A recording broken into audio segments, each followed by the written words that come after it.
My wife Monica and I escape European winter to spend December in the South African summer and to visit her parents.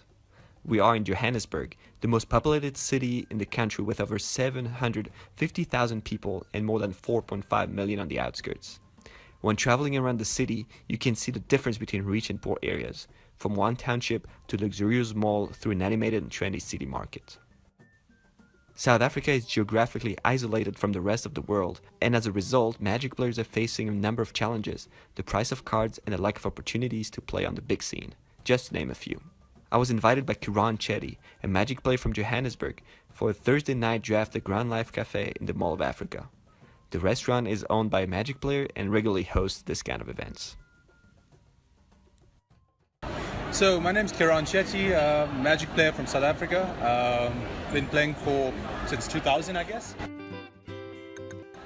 So tonight we are having it's a vintage cube, very similar to the Magic Online cube from, I think it was the last holiday season, with a few minor changes. So since it's the holidays, we're drafting just about every week because, well, you know, a lot less pressure at work and so forth, so people can come in. So yeah, a nice cube draft tonight.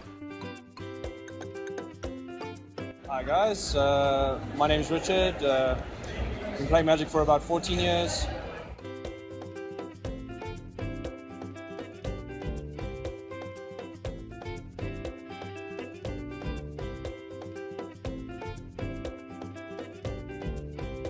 My name is Steve Gerson. I've been playing Magic since 1995, so it's at 21, 22 years now.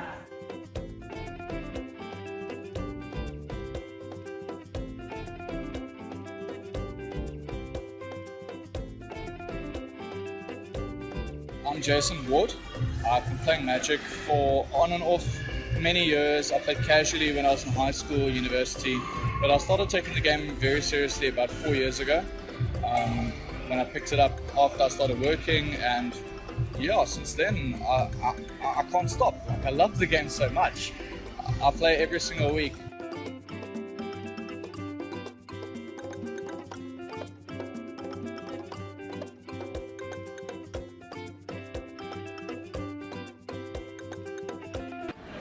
So the South African community, look, because of our geographical isolation from the rest of the Magic world, there is a community.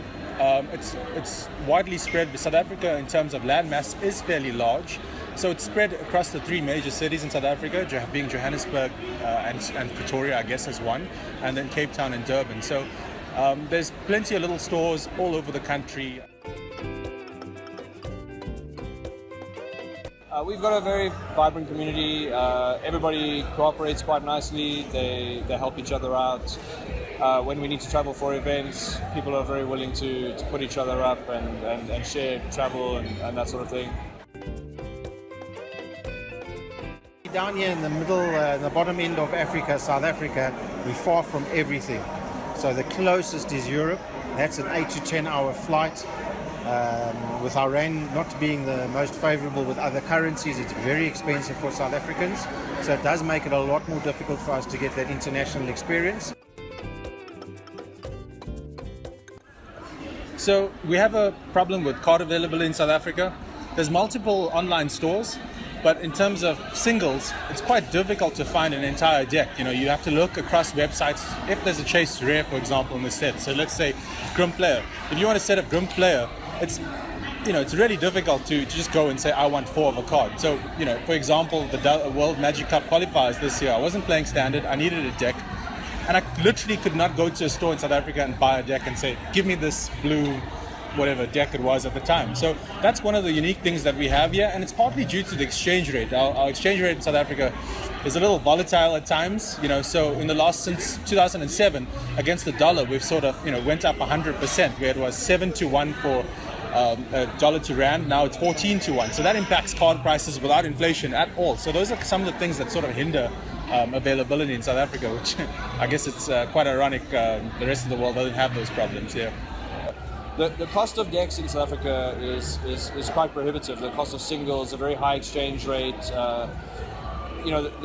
There's only a certain amount of value that one can derive when opening singles. So it's difficult for shops, especially when there's several competing, to open too much sealed product, because after the first few boxes, you've sold those singles and you've saturated the demand, and so the supply is very limited. Often, what Keraan mentioned as well, you can't buy a deck for love of money, even if you're prepared to fork out $1,000 for a deck. The supply is just not available because the stores are only opening a certain amount of sealed product.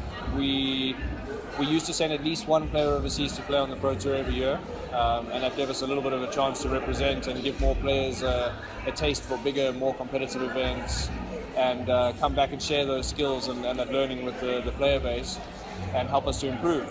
And unfortunately, we're one of the minorities where we fall through the cracks, and the new PPTQ structure is very difficult for us, because instead of winning a ticket for one event, you now have to not only win an event outright in your hometown, but you still have to then fly to another country at great expense. You may as well play a Grand Prix, for argument's sake.